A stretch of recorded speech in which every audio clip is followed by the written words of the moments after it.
Hello everyone, this is Grandmaster Ahmed and this is the fifth episode talking about Master the Reti. And in this lecture we're going to talk about c4, d4. This optimistic advance. Black is willing to have a game to gain space, not to have a symmetrical pawn structure, not looking for a solid game. But here in this position, we have many options. Either we go like g3, bishop g2, castling, and we have some kind of black structures, but with a extra tempo, or you use that tempo early on and play this idea of b4. What's interesting about this idea before, it's you can play it. Normally, if you have some knowledge with the c5, the Benoni, I call this the reverse Benoni, then black is striving for this b5 idea. But here because we are white, we use that tempo in order to play b4 early on. And by the way, this is the choice of Gokish later on or previously in the World Championship against Deng. So after b4, many options are there, but let's talk about a bit about this idea of b4. With the knight here, we're controlling e5, so there's no e5.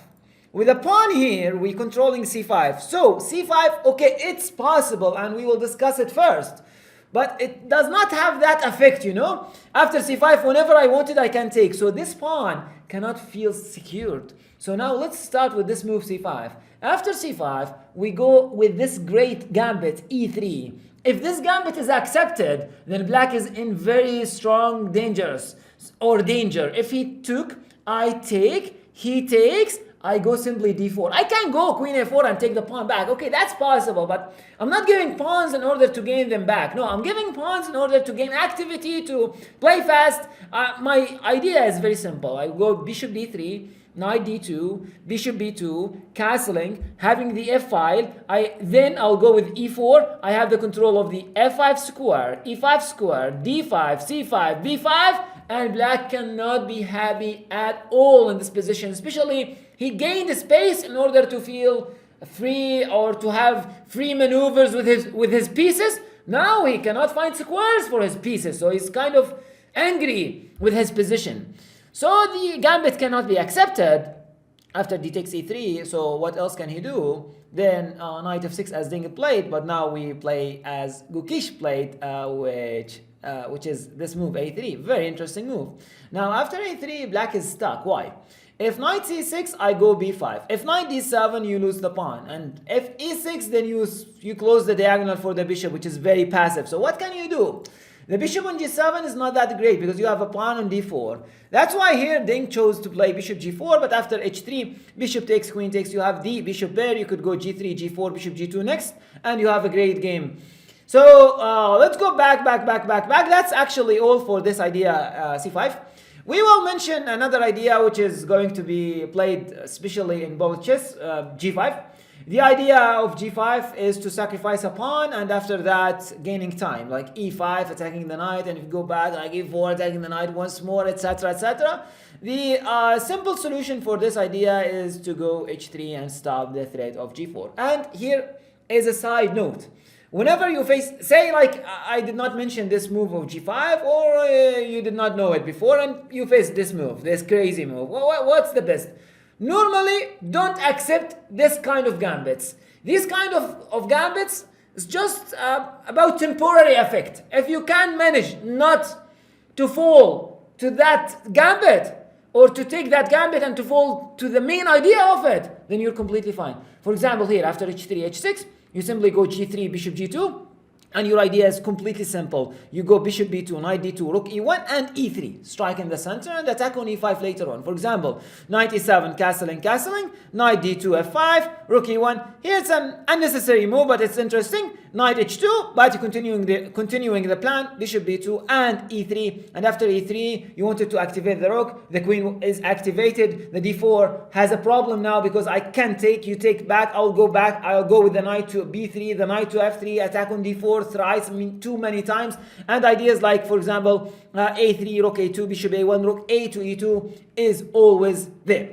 So this is for this idea of g5. Now, one of the main ideas for me, and you need to know what to do against, is this idea of f6.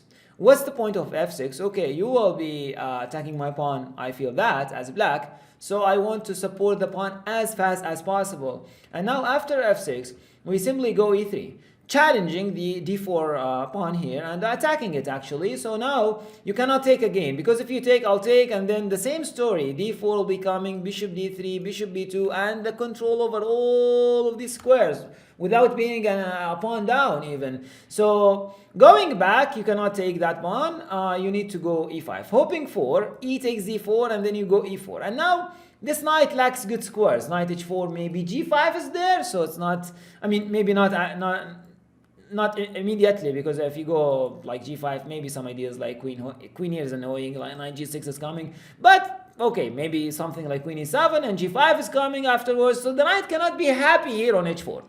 Or maybe simply queen takes d4 in this position. That's why after e5, we ignore that and we play a very interesting move, which I do believe Gukish missed in his game against Deng, is to play c5.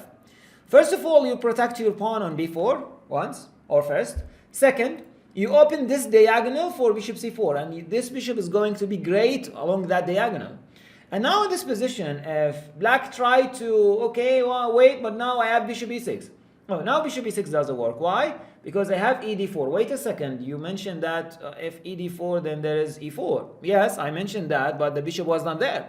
Now I could go queen e2 simply, and if you take my knight, I'll take your bishop. I'm attacking the pawn.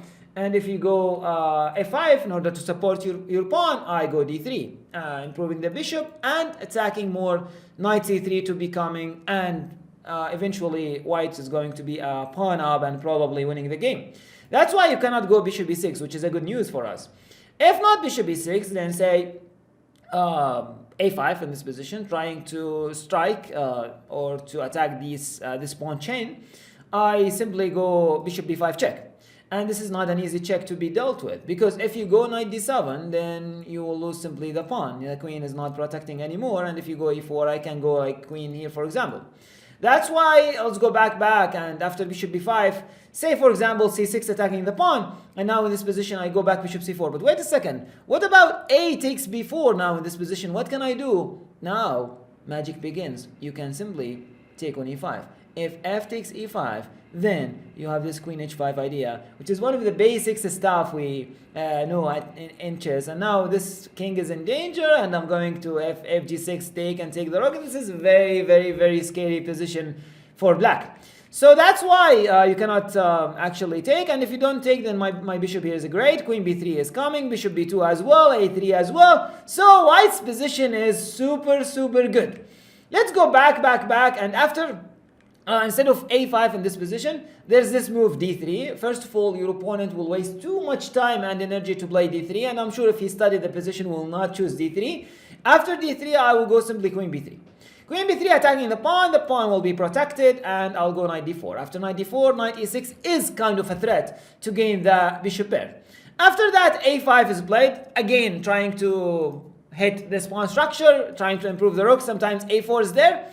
So now in this position, I go knight c3, improving the knight and attacking on e4. f5, the only way is to protecting that. I'll go b5. Only move to stay in the game, stay fighting in the game, is to accept that pawn here on c5. I'll go simply knight e6, attacking everything. But the light squared bishop cannot be given. If you take, I take back with the queen. And now after knight e7, white has a great move. Try to find it.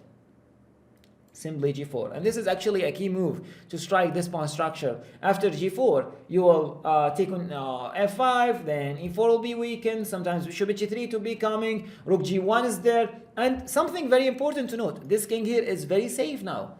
No checks on the diagonals, on the files, everything is closed.